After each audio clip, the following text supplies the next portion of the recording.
চুল পাকা পর্যন্ত সময় দিবেন না। রে বাপ, খুব তামাশায় আছো না, খুব ফুর্তিতে। কত বাবাকে দেখছি সন্তানের লাশ কাঁধে নিয়ে যাইতেছে।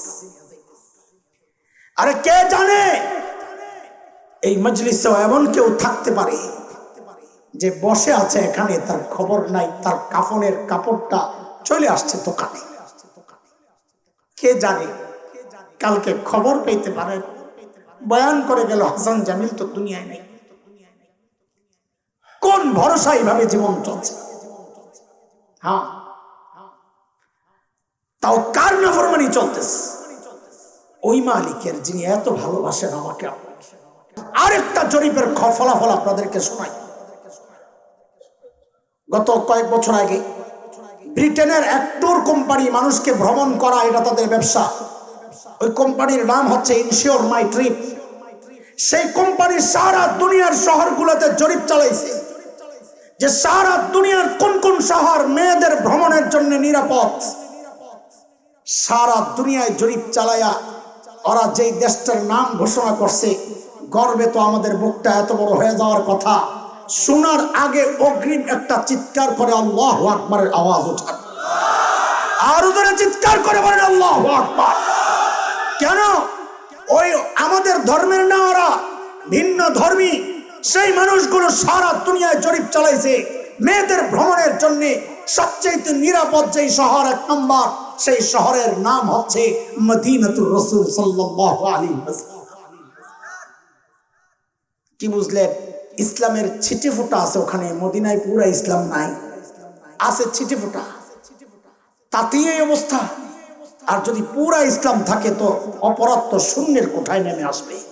কথা ঠিক কিনা বলেন? এটা হচ্ছে আমাদের মৌলিক একটা ভুল, মেহনতের ভুল। মেহনত করার কথা কলবে, মেহনত চলতেছে বস্তুতে। ঝামেলা তো বাড়তেই থাকবে, কমবে না। মেহনতের ভুলের আরেকটা উদাহরণ দিব। আমি আশা করব আমার কলিজার টুকরা সন্তানেরা, যুবকেরা, তোমরা আর কেউ ওঠাউঠি করবা না, অন্তত এই উদাহরণটা শুই না, এরপরে যাই ওরা, সমস্যা নাই। এটা তোমাদের জন্য। হ্যাঁ, বুড়ারাও শোনে, এটা আপনাদের জন্য, সবার জন্য। কি সেটা? মেহনতের ভুলের আরেকটা উদাহরণ দিচ্ছি। তার আগে আমার দুইটা কথার জবাব দেন। আচ্ছা বলেন তো, আমার টুপিটা লাল না কালা? ও, তারপর চোখ তো ঠিক আছে, দেখা যায়, ক্লিয়ার না? ও ও হ্যাঁ, ঠিক হয় নাই? ও, ঘুমান নাই? আচ্ছা, মাশাআল্লাহ। এই যে আমার আঙ্গুল বরাবর যেই বাসটা মাফলার দিয়া মুখটা পেঁচাইছেন, ভাই আপনি হাত ওঠান তো, সাবাস। আপনার পিছনের সেই যে ছেলেটা গোলাপি কালারের একটা জ্যাকেট পরছে না? ঠিক আছে, হ্যাঁ ঠিক আছে, মাশাআল্লাহ। তার মানে আমি জিজ্ঞেস করতে চাই, আমার চোখ তো ঠিক আছে নাকি? আরে আমি ঘুমাইছি নাকি এটা কর? এই যে এখানে লাল টুপিওয়ালা একজন আছে, সব ঠিক আছে? আচ্ছা, মাশাআল্লাহ।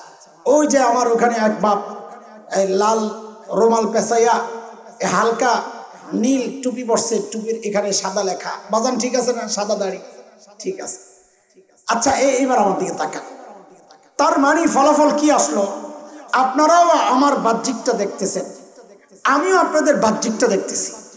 কিন্তু একটু বুঝে শুনে বলেন তো, আজকে আমি কি আমল করছি আপনারা জানেন?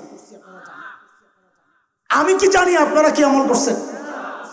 আপনাদের দিলের হালত কি আমার জানা? আমার দিলের হালত কি আপনাদের জানা? এটা জানেন কি? আরো জোরে বলেন। আল্লাহর হাবিব সাল্লাল্লাহু আলাইহি ওয়াসাল্লাম পড়েন না কেন? আমরা কতটা মানে বেঈমান, নেমো খারাপ, বেঈমান না, নেমো খারাপ। নবী আলাইহিস সালামের নাম উচ্চারিত হয়, আমরা মহব্বতের সাথে দুরূদ পড়ি না, এতটা কৃপণ আমরা। আমার বড় কষ্ট এখানে। আমরা কিয়ামের বিরোধিতা করতে করতে নিজেরা দুরূদ পড়া ছাড়িয়ে দিচ্ছি। আরে বাড়াবাড়ি যেমন খারাপ, ছাড়াছাড়িও তো খারাপ। নবীর নাম উচ্চারিত হওয়ার সাথে সাথে সাথে সাথে মহব্বতের সাথে উচ্চারণ করব সাল্লাল্লাহু আলাইহি ওয়াসাল্লাম। মনে থাকবে ইনশাআল্লাহ। আল্লাহর হাবিব বলেন, ইন্নাল্লাহা লা ইয়ানজুরু ইলা সুওয়ারিকুম ওয়া ইলা আমওয়ালিকুম ওয়ালাকিন ইয়ানজুরু ইলা কুলুবিকুম ওয়া ইলা আমালিকুম আও কামা ক্বালা আলাইহিস সালাতু ওয়াস সালাম। নবী বলেন, আল্লাহ তোমাদের সূরত দেখেন না, কার জামা কত সুন্দর, কার চেহারা কত সুন্দর, আল্লাহ এটা দেখেন না। কার মাল কত আছে আল্লাহ তাও দেখেন না। বলে তো আল্লাহ কি দেখেন? বলে আল্লাহ দেখেন কার আমলের কি অবস্থা, কার কলবের কি অবস্থা। এ দোস্ত, খেয়াল করেন, আমাদের মৌলিক ভুলের পয়েন্টটা বুঝেন। মাখলুক দেখে বাহির, বলেন বাহির দেখে কে? সবাই বলেন, সবাই না বললে কথা বোঝানো যাবে না। বাহির দেখে মাখলুক, মাখলুক তো বুঝেন মানুষ। বাহির দেখে, আরো জোরে, ভেতর দেখেন খালেক, ভেতর দেখেন আল্লাহ। বলেন বাহির দেখে মানুষ, ভেতর দেখেন আল্লাহ। বলেন বাহির দেখে, ভেতর দেখেন। আমাদের মৌলিক ভুলটা বুঝেন। যে বাহির দেখে মানুষ, আমরা প্রায় সবাই সেই বাহিরেই মেহনত আমাদের। বাহিরে ময়লা লাগলে ধুইতে অস্থির, বাহির পুরান হয়ে গেলে চেঞ্জ করতে অস্থির, বাহিরে এলোমেলো হয়ে গেলে পরিপাটি করতে অস্থির। কিন্তু যেই ভেতর দেখেন আমার আল্লাহ, সেই আমল রয়ে গেছে দুর্বল, সেই আমল রয়ে গেছে ত্রুটিপূর্ণ। যেই কলব দেখেন আল্লাহ, সেই কলব ময়লা হয়, ধোয়ার কোনো নামগন্ধ নাই। আমি তো মাঝে মধ্যে আমার নিজেকে নিজে ধিক্কার দিয়া বলি, আরে জালিম, তোর কাছে তোর কলবের চেয়ে তোর জুতার মূল্য বেশি। কেন? বলে তোর জুতায় ময়লা লাগলে ধুইতে অস্থির হয়ে যাস, আর কলব ময়লা হয় একটু চোখের পানি দিয়া ধোয়ার ব্যাপারে কারো কোনো মাথা ব্যথা নেই। এটা আমাদের মৌলিক সমস্যা। আপনি নিজেই খেয়াল করে দেখেন, আজকের দিনটাই হিসাব লাগাইলে আমরা সবাই ফেল করব। আজকে চেহারা কয়বার ধুইছে, কতটুকু পানি খরচ করছে, হাত পাও কয়বার ধুইছেন, জুতাটা কয়বার ধুইছেন, অথচ বুকে হাত দিয়া কন্ত দেখি গুনায় কালো ময়লা হয়ে যাওয়াই কলবটারে একটু চোখের পানি দিয়া কয়বার ধুইছেন? বলেন আজকে কয়বার হাত পাও ধুইছেন, আর কয়বার আপনার সেজদা রুকু সূরা করা ঠিক আছে কিনা পরীক্ষার জন্য একজন আলেমের কাছে গেছে? বলেন, এটা আমাদের মৌলিক সমস্যা। আমরা তো সমস্যাই খুঁজে পাই না। এখানেই হযরতে সাহাবায়ে কেরাম রিদওয়ানুল্লাহি আলাইহিম আজমাইনদের সাথে আমাদের আরেকটা পার্থক্য, মৌলিক পার্থক্য। শুরুতে একটা বলেছি, আরেকটা বলছি। এটা একজন যুবক উঠবে না আমার এই কথাটা না শুনে, আল্লাহ বলছি। তোমরা উঠছো না, কিন্তু আমি বলছি উঠো না। মনোযোগ দরকার। এই বিচ্ছিন্ন বসছে, যে বিচ্ছিন্ন বসলেই দুষ্টামি করে। তোরা বসে বসে হাসাহাসি করতেছিস, তামাশা করতেছিস, কিরে ভাই? আরে তোরা মনে করিস না এত মানুষের মধ্যে কি হুজুর আমারে দেখে? আমি প্রত্যেকের দিকে তাকায় তাকাই কথা, কার অ্যাটেনশন কি আছে আমি জানি। এই জন্য টার্গেট হয়ে গেছে যে এই কথাগুলো তোদের জন্য শোনা জরুরি। সামনে আয়, সামনে আয়। ওই যে পিছনের দুইটা বসে বসে এতক্ষণ হাসছিস, যে কথা কইছিস, এই দুইটা ভাবলোইস না যে আম করে কয় নাই, তো করেই কইছি, তাকাই রইছিস কে? হ্যাঁ, সামনে আয়, উঠায় দেবো না, আয়। শোন, ভালো করে শোন, তোদের জন্য এত কষ্ট করে কথা বলি, তোরা না শুনলে কে শুনবে? পিছনে বসে বসে মাই খেয়ে দিল, ওর সামনে ছাগল কাহি কানে আইসে গল্প করতে। সারাদিন গল্প করো, চলে না বেটা, ওয়াজে গল্প করো। শোন, খেয়াল কর বাপ, খেয়াল কর। হযরতে সাহাবায়ে কেরাম রিদওয়ানুল্লাহি আলাইহিম আজমাইনদের সাথে আমাদের মৌলিক আরেকটা পার্থক্যের পয়েন্ট এটা। আল্লাহর নবীর কথা যখন শুনছেন সাহাবায়ে কেরাম, যেই সূরতের কোনো দাম নাই, সব সাহাবী একযোগে বাদ দিছেন। এটা নিয়ে আর কারো মাথা ব্যথা নেই, কোন রকম একটা হইলেই চলে। এক মেহনত শুধু কলবে আর আমলে। এটা কতটা পরিবর্তন হয়েছিল, আমি একজন সাহাবীর নাম ধরে আপনাদেরকে একটা উদাহরণ দেই।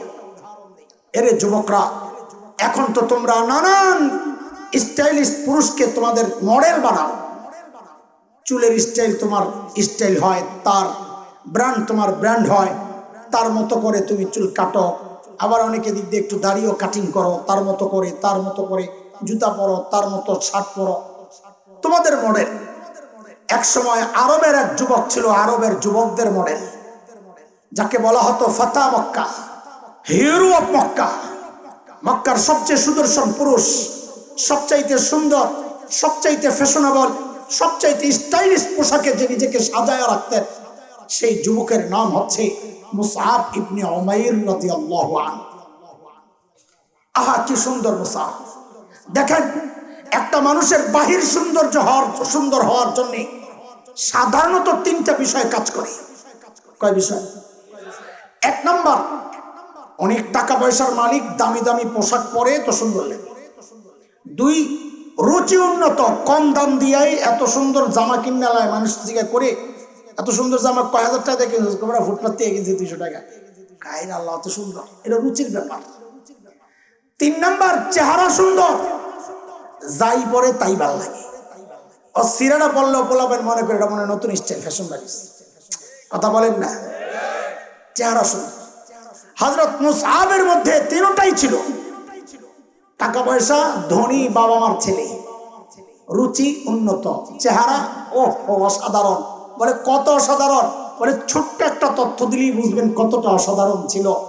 12 জন আরবের চেহারা নবী আলাইহিস সালামের চেহারার সাথে কিছুটা মিলত। কতজন? যেমন হযরত জাফর ইবনে আবি তালিব রাদিয়াল্লাহু আনহু একজন, হযরত আলীর ভাই, নবীর চাচাতো ভাই, আবু তালিবের ছেলে। নবী বলেছেন জাফরের চেহারাও মিলে, স্বভাবও মিলে। হ্যাঁ, হযরত মুসআবও ছিলেন ওই 12 জনের একজন, যার চেহারা নবী আলাইহিস সালামের চেহারার সাথে মিলত। মুসআব কতটা সুন্দর ছিলেন বুঝার জন্য এটাই যথেষ্ট। মুসআবের চেহারা নবীর চেহারার সাথে মিলে, এত সুন্দর মুসআব। নবুয়তের 12তম বছর মদিনাওয়ালারা আসছেন আবেদন নিয়ে, মুসলমান হয়েছে 11তম বছরে আইসা, 12তম বছরে আইসা আবেদন করছেন আমাদেরকে শিক্ষক দেন, মদিনাওয়ালাদেরকে দিন শেখানোর জন্য দায়ী দেন, মুবাল্লিগ তাবলীগের জন্য, যারা মুসলমান হয় নাই তাদেরকে দাওয়াত দেওয়ার জন্য। নবী আলাইহিস সালাম নিজে যাওয়ার আগেই 2 জন সাহাবী পাঠায়া দিয়েছেন। একজন অন্ধ সাহাবী হযরত আব্দুল্লাহ ইবনে উম্মে মাকতুম রাদিয়াল্লাহু আনহু, আরেকজন ছিলেন ওই hero of Mecca, smart boy Musab ibn Umair রাদিয়াল্লাহু আনহু। কি নবুয়তের 12তম বছর, 13তম বছরে নবী আলাইহিস সালাম নিজে হিজরত করলেন। শুরু হয়ে গেল হিজরি বর্ষ গণনা। প্রথম বছর গেল এমনি এমনি, বিভিন্ন চুক্তি করে মদিনায় রাষ্ট্র কায়েমের জন্য যা যা দরকার ছিল ব্যবস্থা নিয়েছেন নবী আলাইহিস সালাম। দ্বিতীয় বছর বড় যুদ্ধের মধ্যে বদরের যুদ্ধ। তৃতীয় বছর শাওয়াল মাস, উহুদের প্রান্তরে মুসলমান কাফের মুখোমুখি। নবী আলাইহিস সালাম ইসলামের ঝান্ডা যে কয়জন সাহাবীর হাতে উঠায়া দিয়েছিলেন তার মধ্যে অন্যতম ছিলেন হযরত মুসআব ইবনে উমাইর রাদিয়াল্লাহু আনহু। কারণ দুই পাশের সাহাবীর কাছেই তিনি গ্রহণযোগ্য ব্যক্তিত্ব, মুহাজিরদের কাছেও গ্রহণযোগ্য যেহেতু তিনি নিজে মুহাজির, আনসার মদিনাওয়ালাদের কাছেও গ্রহণযোগ্য যেহেতু তিনি মদিনাওয়ালাদের উস্তাদ। নবী ঝান্ডা দিয়েছেন মুসআবের হাতে। প্রচন্ড লড়াই চলছে। আপনারা হিস্ট্রি জানেন, আমি হিস্ট্রিতে ঢুকলে অনেক রাত যাবে, সংক্ষেপ করছি। কিছু কৌশলগত ভুলের কারণে জয় হওয়া যুদ্ধটা মুসলমান পরাজিত হয়ে গেল। পুরা উহুদের মাঠ রক্তে লাল, লাশ আর লাশ। হায় মুসলমানদের অবস্থা! সাহাবীদের মনোবল ভেঙে গেছে, হাত থেকে তরবারি ছুটে পড়ে গেছে। কেউ ধপাস বসে পড়ছে, কেউ মদিনার দিকে হাঁটা ধরছেন। এই যে মনোবল ভাঙার কারণটা কি? কোন কোন ঐতিহাসিক লিখেছেন কারণ হচ্ছে কারো বাবা চলে গেছে, কারো ভাই চলে গেছে, কারো সন্তান চলে গেছে, নিজেরাও রক্তাক্ত। কিন্তু আমি জালিদ সাহাবী যতটুকু চিনেছি, আমার কাছে মনে হয়েছে সাহাবীদের মনোবল ভাঙার কারণ এই একটাও না, বরং ওই পাগলগুলা যখন আয়েশা দেখছেন আহারে প্রিয় হাবিব সাল্লাল্লাহু আলাইহি ওয়াসাল্লামের গোটা চেহারা, শরীর লাল, রক্তে লাল, ওই রক্তাক্ত চেহারা দেখে ওই পাগল হাসে কেমনি বরদাস্ত করে? আরে আমাদের মতো 2 নম্বর মুসলমান এই বিষয়ক হাদিসগুলো পড়াইতে গেলে চোখের পানি ধরে রাখতে পারি না। আর এই পাগল সাহাবী সরাসরি নবীর রক্ত দেখে ওদের কেমন লাগছে? উতবাহ ইবনে আবি ওয়াক্কাস, হযরত সাদ ইবনে আবি ওয়াক্কাসের আপন ভাই, দুই ভাই, দুই মেরুর। উতবাহ ইবনে আবি ওয়াক্কাস সুযোগ পাইয়াই পাথর একটা নিয়ে সরাসরি নবীর চেহারা বরাবর, আল্লাহর হাবিবের ঠিক নিচের ঠোঁট বরাবর লেগা 2 ঠোঁট ফাইটা চপচপ করে রক্ত পড়া শুরু হয়েছে। আর ভেতরের দাঁতটা উপড়ায়া যায় নাই, ভেঙ্গে পড়ে গেছে। কোন দাঁত? ঠিক মাঝখানের যে দুই দাঁত, এই দুই দাঁতের নিচের, ঠিক নিচের মাঝখানের যে দুই দাঁত, এই দুই দাঁতের ডান পাশের দাঁতটা, আরবিতে বলে রবাইয়া আল ইউমনা সুফলা, ঠিক এই দাঁতটা ভেঙে পড়ে গেছে। আরেক নরদম আব্দুল্লাহ ইবনে কিম্মা পাথর একটা নিয়ে যখন সরাসরি আঘাত করেছে নবীর চেহারায়, ঠিক এই বরাবর চেহারার উপরে হেলমেটের যে টুকরাটা গার্ড হিসাবে থাকে, ওই টুকরাটা চেহারার ভিতরে ঢুকে গেল, চপচপ করে রক্ত পড়া শুরু হয়েছে। আরেক নরদম ইবনে শিহাব, আব্দুল্লাহ ইবনে শিহাব, ওই নরদম পাথর একটা মারলো কপাল বরাবর, মাথায় হেলমেটে লাইগা কপাল ফাইটা, মাথায় হেলমেটের টুকরা ঢুইকা চপচপ করে রক্ত পড়তেছে। ওই পাগল সাহাবী এই দৃশ্য দেখে সহ্য করে কেমনে? সাহাবীদের মনোবল ভেঙে গেছে। নবী আলাইহিস সালাম বললেন লাশগুলা জমা করতে। হায়, এত লাশ মুসলমান কোনোদিন দেখে নাই। ইসলামের ইতিহাসের 16 বছর উহুদ যুদ্ধ পর্যন্ত, এই 16 বছরে 70টা লাশ তো পরেই নাই, একসাথে দেখবে থাকদুরের কথা। বদরের যুদ্ধ এমন ভয়ঙ্কর যুদ্ধ, সেখানেও তো শহীদ হয়েছে মাত্র 14 জন। কয়জন? 8 জন আনসারি সাহাবী, 6 জন মুহাজির সাহাবী, এই 14 জন শহীদ হয়েছে বদরের যুদ্ধে। সেখানে উহুদের মাঠে লাশ পড়ে আছে কয়টা? 70টা। কেমন লাগে এখন? নবী আলাইহিস সালাম বললেন লাশগুলো একত্রিত করো, দাফন কাফনের ব্যবস্থা করতে হবে। কিন্তু যেহেতু মনোবল ভাঙ্গা, শরীরও চলে না, সবাই তো আহত, নবী একটু সহজ করছেন। কি? যে কবর অর্ধেক খোদাই করলেই হবে, কারণ এক কবরে 2 জনকে দাফন করবা। এক কবরে কয়জন? উহুদের যুদ্ধের কথা বলছি, এক কবরে 2 জন, এক কবরে 2 জন দাও, তাইলে কবর অর্ধেকে নেমে আসলো। ধরেন 70 জনের 2টা করে দিলে 35টা কবর, কষ্ট কমে গেল। দেখেন, আমি যে আপনাদেরকে ঘটনা শোনাচ্ছি, এটা বুখারীর বর্ণনা। 2 জন সাহাবী এই হাদিস বর্ণনা করেছেন, হযরত খাব্বাব ইবনুল আরিত, হযরত আব্দুর রহমান ইবনে আউফ রাদিয়াল্লাহু আনহু। হযরত আব্দুর রহমান ইবনে আউফের বর্ণনা হচ্ছে 4045 নম্বর বর্ণনা বুখারীর। লম্বা বর্ণনা, আমি সেই দিকে যাচ্ছি না, আমি শেষের অংশটুকু বলছি। হযরত আব্দুর রহমান ইবনে আউফ বলেন, লাশগুলো যখন একত্রিত করছি দাফন করার জন্য, আরে ওই লাশের মধ্যে সেই স্মার্ট বয় ঝান্ডাওয়ালা মুসআব ইবনে উমাইর আছে। মনে আসেনি কথা? দাফন করতে যে আনছি, আপনাদের জানা থাকার কথা, শহীদকে দাফন করার কিছু ব্যতিক্রম সিস্টেম আছে। শহীদকে দাফন করতে হয় গোসল ছাড়া। কি? রক্তাক্ত কাপড় সহ। কেন? হাসরের মাঠে যে যেই অবস্থায় মারা গেছে ওই অবস্থায় উঠবে। হাদিসের কথা, ইন্নাকুম তুহশার, শরীর থেকে তাজা রক্তগুলো টপ টপ করে ঝরতে থাকবে, আর ওই রক্ত থেকে মেশক আম্বরের ঘ্রাণ বের হতে থাকবে। ও আল্লাহ শাহাদাতের মৃত্যু নসিব করুন। আরো জোরে বলেন না আমি। ডরান নাকি? কেন ডর? কিসের ডর? শাহাদাতের মৃত্যু কবুল করলেন, যদি আল্লাহ তাআলা কবুল করেন, তাহলে আপনার মৃত্যু যদি হয় লেখা 2030-এ, আপনি তাহলে 5 বছর আগে 25-এ মারা যাবেন, তাই না? কথা বলেন। 3 বছর আগে মারা যাবেন, তো 2 বছর, 1 বছর, 6 মাস তো অবশ্যই। তো কয়দিন আগে মরবেন একবারে কর। খালি যেটা বলি এটাই মানা করেন। 1 সেকেন্ড না, নির্ধারিত সময়। মুফতি সাহেব কয় নির্ধারিত সময় বলে, তো নির্ধারিত সময় যদি মরেন, তো শাহাদাতের মৃত্যু যদি হয় তা আপনার সমস্যা নাই। মরবেন তো সময় মতোই। মাঝখান থেকে শাহাদাতের মৃত্যু যদি হয়, তো মৃত্যুর যন্ত্রণা থেকে বেঁচে যাবেন। হযরত আব্দুর রহমান ইবনে আউফ বলেন, মুসআবকে যখন দাফন করতে আনছি, ও যুবকরা কথা শোনো, যেহেতু মুসআবের শরীরের কাপড় দিয়েই মুসআবকে দাফন করতে হবে নিয়ম অনুযায়ী, কিন্তু শরীরের সাথে তো পর্যাপ্ত কাপড় নাই। আরে কার কথা শোনাচ্ছি? Hero of Mecca, smart boy মুসআবের কথা, ইসলামের পরের জিন্দেগি শোনাচ্ছি। এখন শহীদ, শরীরে পর্যাপ্ত কাপড় নাই, যেই কাপড় দিয়া ঢাইকা দাফন করা হবে। আছে কি? আব্দুর রহমান ইবনে আউফ বলেন, আছে ছেঁড়া একটা চাদরের টুকরা দিয়া কোন রকম সতর ঢাইকা রাখছে। কাপড়টা কত বড় বুঝানোর জন্য আমি দেখাইতেছি। আব্দুর রহমান ইবনে আউফ রাদিয়াল্লাহু আনহু দেখান নাই, তিনি বলেছেন, আমি বুঝানোর জন্য দেখাইতেছি। ধরেন আমার এই ডান হাতলটা মাথা, বামটা পা।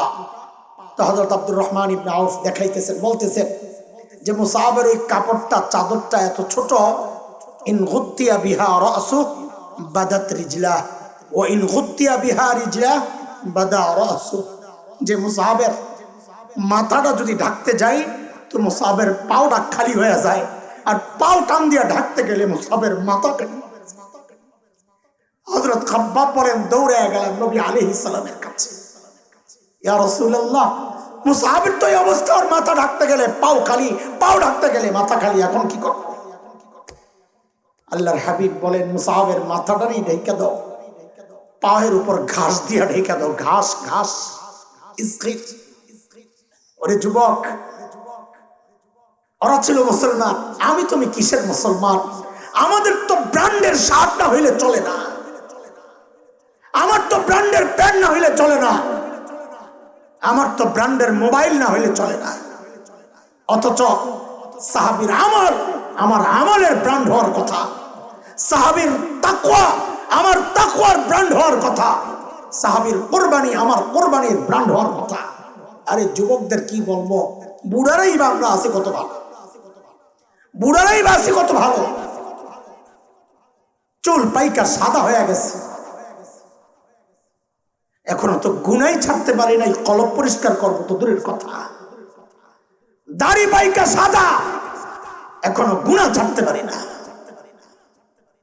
বাবা জিজ্ঞেস করি ছাড়বেন কবে? বাবা ছাড়বেন কবে জিজ্ঞেস করি। হ্যাঁ ও যুবক, তুই কি ভেবেছিস আল্লাহ তোকেও বুঝি দাড়ি পাকা পর্যন্ত সময় দিবেন না, চুল পাকা পর্যন্ত সময় দিবেন না? রে বাপ, খুব তামাশায় আছো না, খুব ফুর্তিতে। কত বাবাকে দেখছি সন্তানের লাশ কাঁধে নিয়ে যাইতেছে। আরে কে জানে এই মজলিসেও এমন কেউ থাকতে পারে যে বসে আছে এখানে, তার খবর নাই, তার কাফনের কাপড়টা চলে আসছে দোকানে। কে জানে কালকে খবর পেতে পারে, বয়ান করে গেল হাসান জামিল তো দুনিয়ায় নাই। কোন ভরসা এইভাবে জীবন চলছে? হ্যাঁ, তাও কার নাফরমানি চলতেছে? ওই মালিকের যিনি এত ভালোবাসেন আমাকে, কত ভালোবাসেন ভাবেন কখন? আরে দুনিয়ায় আল্লাহ ছাড়া, রসুল ছাড়া আমাদেরকে সবচাইতে বেশি ভালোবাসেন কে বলেন তো? আল্লাহ ছাড়া, রসুল ছাড়া আরেকটা নাম বলেন, মা। আরে মার কলিজায় কত দরদার মমতা, এটা মা ছাড়া কে জানে? মাকে যে আল্লাহ বানাইছেন ওই আল্লাহ জানেন। তবে আমরা কোরআন হাদিস পড়ে কিছুটা অনুভব করতে পারি, ওই অনুভূতি একটু আপনাদেরকে শোনাই। মাসআলা হইল, কোন সন্তান যদি বাবা মার আগে মারা যায় তো বাবা সন্তানের লাশের পেছনে পেছনে যেতে পারে, বাবা সন্তানের কবরেও নামতে পারে। কেন? বাবার কলিজায় মায়া নাই বলে আছে। বাবাও চিৎকার করে করে কান্না করবে, কিন্তু বাবাকে আল্লাহ ওই মনোবল দিচ্ছেন, সন্তান দাফন করে বাবা উপরে উঠতে পারবে। কিন্তু কোন মায়ের জন্য সন্তানের লাশের পেছনে যাওয়া চলবে না, কোন মায়ের জন্য সন্তানের কবরে নামা চলবে না। কেন? দুনিয়ায় এমন কোন মা নাই যে সন্তানকে দাফন করার জন্য কবরে নেমে সন্তানকে দাফন করে সুস্থ অবস্থায় নিজে উপরে উঠবেন, এমন কোন মা দুনিয়ায় নেই। সন্তানের সাথে নিজেও লাশ হইয়া শুয়ে পড়বে। এরে দোস্ত, আমি একটু জানতে চাই আপনাদের কাছে, এই যে মার কলিজায় যে এত মায়া, কারণটা কি বলেন তো? কারণটা কি? মা আমার চোখ বানাইছেন সেই জন্যে, কথা বলেন। মা আমার কান বানাইছেন সেই জন্যে, হাত পাও বানাইছেন সেই জন্যে। তো মা কি বানাইছেন? একবারে বলে ফেলেন, মা কি বানাইছেন? কথা বলেন, কথা বলেন, কি বানাইছেন? কিছুই বানান নাই। আরে কি করছেন তা তো জিজ্ঞেস করি নাই, কি বানাইছেন সেটা বলেন। কিচ্ছু না, বলেন কিচ্ছু না। অল্প কয়েকদিন ভাড়াটিয়ার মতো পেটে ধারণ করেছেন, হওয়ার পরে লালন করেছেন, কিচ্ছু বানান নাই মা।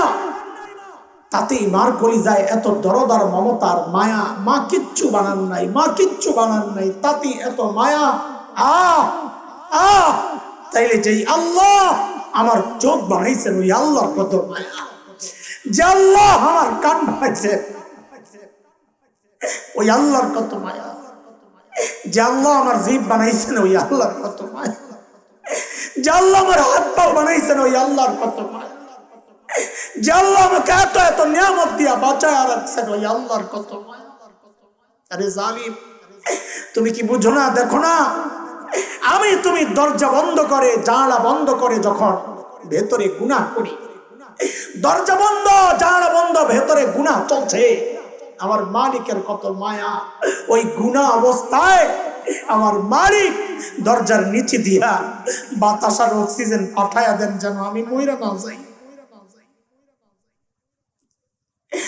ওই মালিকের নাফরমানি আর কত কাল চলবে বলে? এরে যুবক, আমি পাপী মানুষ, আমার কথাগুলো তোদের হৃদয়ে যদি টাচ না করে, নাও করতে পারে, যদি না করে এর চেয়ে ভালো করে বুঝানোর ক্ষমতা আমার নাই রে বাপ।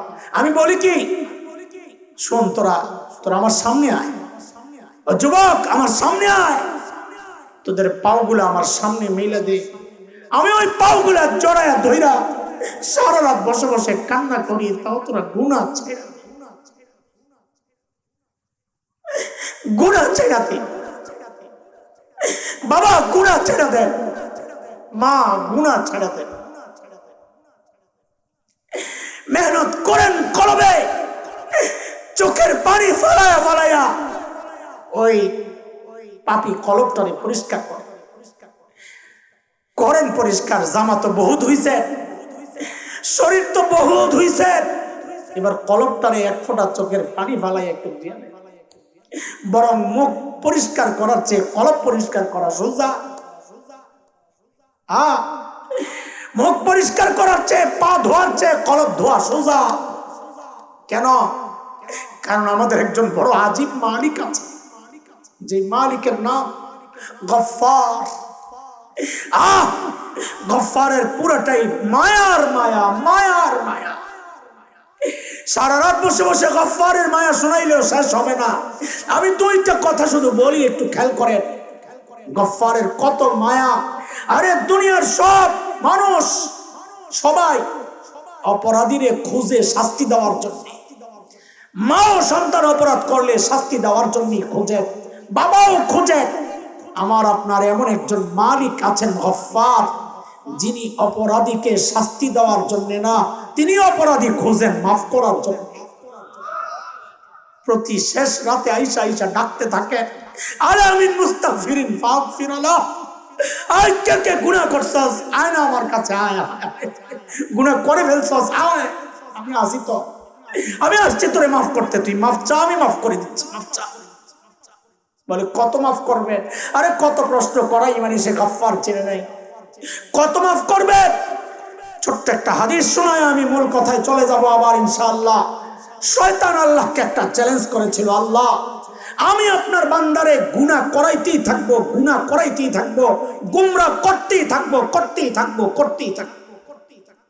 আল্লাহ সুবহানাহু ওয়া তাআলা জবাবের ঢংটা ছিল এমন, শব্দ হুবহু এমন না। আল্লাহ জানতে চেয়েছেন যেন, কিরে তোর কথা কি শেষ শয়তান? তোর হুমকি ধমকি কি শেষ? বলে হ্যাঁ শেষ। বলে তোর হুমকি ধমকি যদি শেষ হয়, তো এবার আমারটাও শোন। তুই আমার বান্দারে গুমরাহ করতেই থাকবি, করতেই থাকবি, করতেই থাকবি, তো আমারটাও শোন, আমিও আমার বান্দারে মাফ করতেই থাকবো, করতেই থাকবো, করতেই। আয় মালিক, এমন মালিক থাকতে ওই কলবটারে গুনাহওয়ালা কলব রেখে দেওয়ার কোনো অর্থ তো বুঝি না, তো বোকা ছাড়া কিচ্ছু না। যে মানুষ পায়ে ময়লা লাগলে ধুয়ে ফেলে, যে মানুষ চেহারায় ময়লা লাগলে ধুয়ে ফেলে, কাপড়ে ময়লা লাগলে ধুইতে অস্থির হয়ে যায়, সে মানুষ এমন গফফার পায়া কলবটারে নাপাক রাইখা কেমনে ঘুমাইতে যায়? বলেন, এটা আমাদের মৌলিক আরেকটা সমস্যা, মেহনতের ভুল। মেহনত করার কথা কলবে, মেহনত করার কথা আমলে। যা দেখেন আল্লাহ, আমরা মেহনত করছি ওই জায়গায় যা আল্লাহ দেখেন না, যা দেখে মানুষ। মানুষ যা দেখে তা পরিষ্কার পরিচ্ছন্ন পরিপাটি রাখতে আমরা প্রায় সবাই ব্যস্ত, কিন্তু যা দেখেন আল্লাহ, সে আমল রয়ে গেছে নষ্ট, সে আমল রয়ে গেছে ত্রুটিপূর্ণ, সে কলব রয়ে গেছে গুনায় গুনায় ময়লা। এটা নিয়ে কারো কোনো মতভেদ। বলেন আমাদের মৌলিক ভুল কয়টা? সবাই বলেন, কথা বলেন তাড়াতাড়ি। মৌলিক ভুল কয়টা? 1 নম্বর মৌলিক ভুল টার্গেটের ভুল। বলেন আসল কি? টার্গেট করব কি? বলেন টার্গেট করব কি? বলে আখিরাত টার্গেট কি টার্গেট না বুঝবো কেমনে? হিসাব সোজা, আখিরাতের কাজের ফাঁকে ফাঁকে দুনিয়া সাজাবেন। আমরা দুনিয়ার কাজের ফাঁকে আখিরাতের কাজ সাজাই, এটাই সমস্যা। দুনিয়ার কাজ তো আমাকে করতে হবে, করতে হবে না, কিন্তু করার সময় খালি একটা চিন্তা মাথায় রাখলে ওই কাজটা আখিরাতের কাজ হয়ে যাবে। কি সেটা? যে কোনো কাজ করার সময়, যে কোনো কথা বলার সময়, যে কোনো কাজ করার সময়, যে কোনো কথা বলার সময় খালি একবার চিন্তা করব, এই কথা বলার দ্বারা, এই কাজ করার দ্বারা আমার আখিরাতের কোনো ক্ষতি হবে না তো? শেষ। আমি কি কথাটা বুঝাইতে পারছি? যে কোনো কথা বলার সময়, যে কোনো কাজ করার সময় খালি একবার চিন্তা করা, এই কথাটা বললে, এই কাজটা করলে আমার আখিরাতের কোনো ক্ষতি হবে না তো? যদি হয় আমি ওই কাজ করব না, তাইলে বোঝা যাবে আমার টার্গেট আখিরাত। আর যদি যা মনে চাই করি আখিরাতে কি আসে যায় না আসে যায়, তাহলে বুঝতে হবে টার্গেট বানাইছি দুনিয়া। আল্লাহ আমাদেরকে হেফাজত করেন। 2 নম্বর মেহনতের ভুল। মেহনত করার কথা কলবে আর আমলে, মেহনত করতেছি বস্তুতে আর বাহ্যিক সুরতে। 2 উদাহরণকে একসাথে করলাম। 3 নম্বর মৌলিক ভুলটা আমি সময় নেব না, যেহেতু রাত অনেক হয়েছে। সেটা হচ্ছে আমরা আমল করি নিজের মন মতো করি।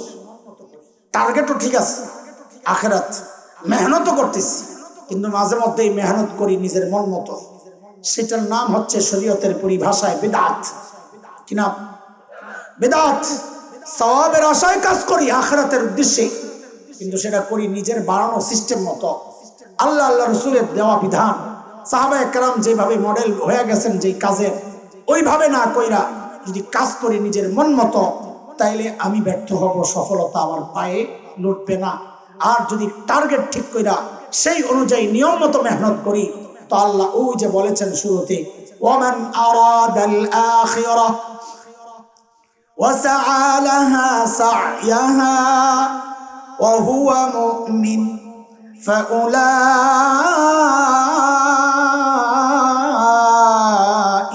كان سعيهم مشكورا। বলেন টার্গেট বানাবো আখিরাত, বলেন টার্গেট বানাবো ইনশাআল্লাহ, বলেন ইনশাআল্লাহ। সেই অনুযায়ী মেহনত করব কোথায় আর কোথায়?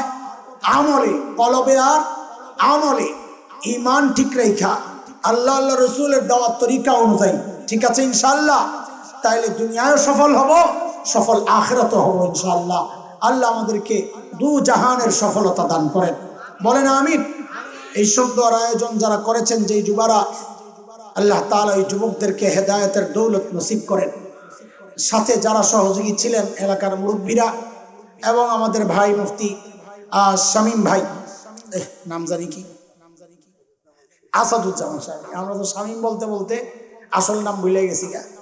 মুফতি আসাদুজ্জামান শামীম ভাই, মুফতি শহীদ ভাই বয়ান করলেন যে মুফতি মাহমুদ হাসান হাবিবি, আল্লাহ তাআলা সবাইকে উত্তম জাযা দান করেন। এই সুন্দর আয়োজনটা করার পেছনে অর্থ দিয়ে, সময় দিয়ে, শ্রম দিয়ে, পরামর্শ দিয়ে যারা সহযোগিতা করেছেন, এই গভীর রাত পর্যন্ত আপনারা যারা ধৈর্যের সাথে কথাগুলো শুনেছেন, আল্লাহ তাআলা সবাইকে এর উত্তম জাযার বিনিময় দান করেন, আমিন। ওয়া আখিরু দাওয়ানা আলহামদুলিল্লাহি রাব্বিল আলামিন।